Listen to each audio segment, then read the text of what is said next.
Tokai, the king of wines and the wine of kings. I'm here in the region of Tokai in northeastern Hungary. This is a really important wine region because it was the world's first classified wine region, and it's also one of the most important known throughout history for its glorious sweet botrytised wines.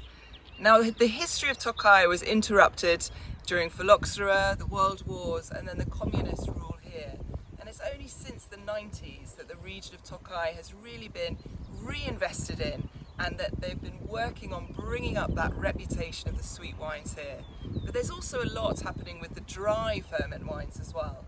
We're going to meet with László, who's the director of one of those key wineries here, and this is the Disznókő estate, right in the heart of Tokai, where they've been really working on developing the terroir and the high quality of these Tokai wines. We're going to meet László to talk all about the region, the wines and the innovations here today.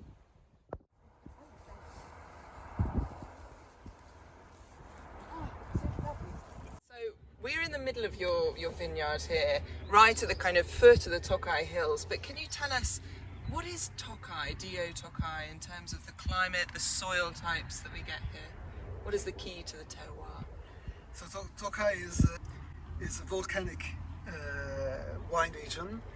It's a wine region that is known for a long time as the home of Tokaji Aszu, the great Tokai noble botrytised wine.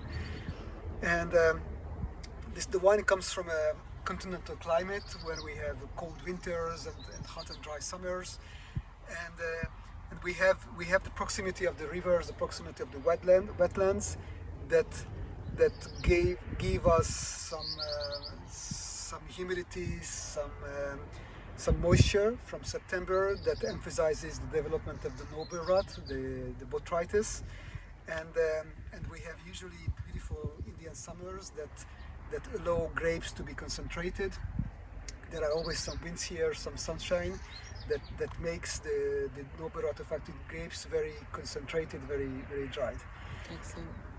And so actually, talking about the botrytis, obviously this is your very famous, the Tokaji Aszu, and actually the botrytis is obviously present in the grapes because of the humidity, but the climate here is so dry and hot that you get such concentration in the grapes that you have to blend those grapes with wine. Can you tell me about the Aszu process? Tokaji Aszu is made by a very unique vinification. So we have the botrytis, like in Sauternes or in many wine regions, but following the botrytis there is a huge concentration. So after a few days, the grapes become almost like raisins, completely dried. There is practically no more juice inside, so it would be impossible to press. The only way to extract the sugars, the flavors, the acids is by skin contact. So the wine is almost made as a red wine by adding fermenting must or wine to the very dry botrytised grapes and making a maceration.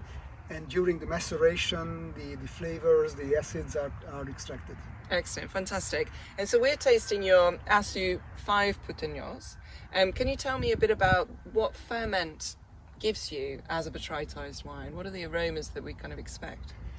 It's very interesting because the Furmint as a grape, if you make a dry wine, it's not a very aromatic variety. It can be very mineral and fresh, but not very aromatic. But once we have the botrytis brings these citrusy flavors, this apricot, fresh fruit flavors, honey, spices. So it becomes very intense and aromatic, but still very noble and not overwhelmingly aromatic, but very clean. And the other thing is that Furmint has high acidity, and even with wine with high sugar concentration, the wine doesn't taste very sweet. So it has this freshness, this acidity, this very clean, almost spicy finish that makes the wine less sweet that you would expect from a sweet wine. Absolutely. And this one that we're tasting is about 150 grams? 150 grams, but you can drink it as a savory wine. Yeah. You can drink it by itself. You can drink it, of course, with dessert, but also with a lot of cheese, pâtés, and spicy food. The balance is very important in sweet wines in general. Absolutely.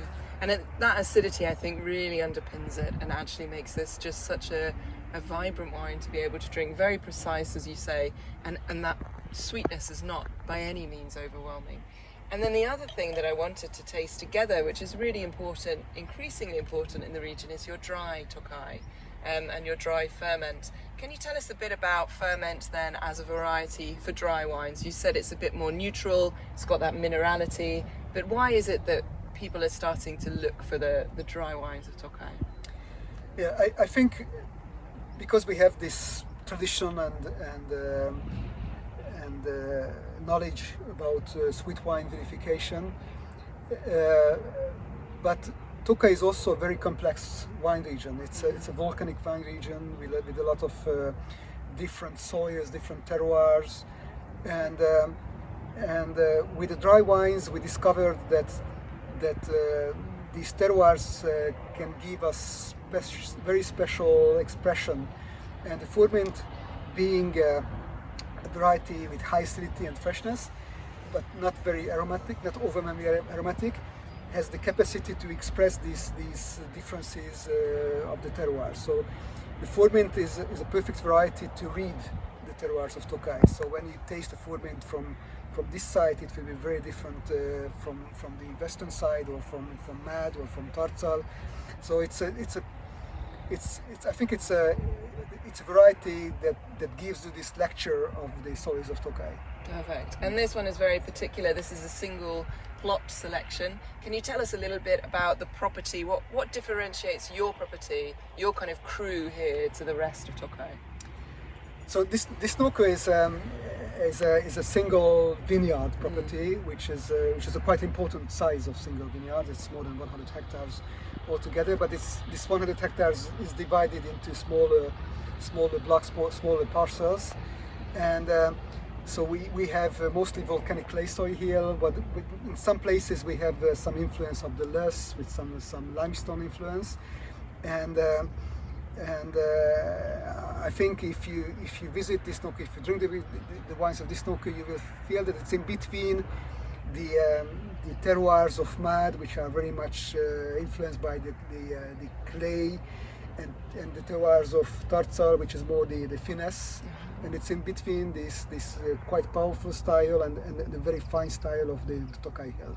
Excellent, fascinating. It's a relatively small region, Tokaj, 5,500 hectares, and clearly a lot of diversity to explore in the wines, sweet wines and dry. Exactly. Thank you. Cheers. Thank you. Cheers. Oh, I forgot my how did we say cheers again? Egészségedre. Egészségedre. Egészségedre. There we go.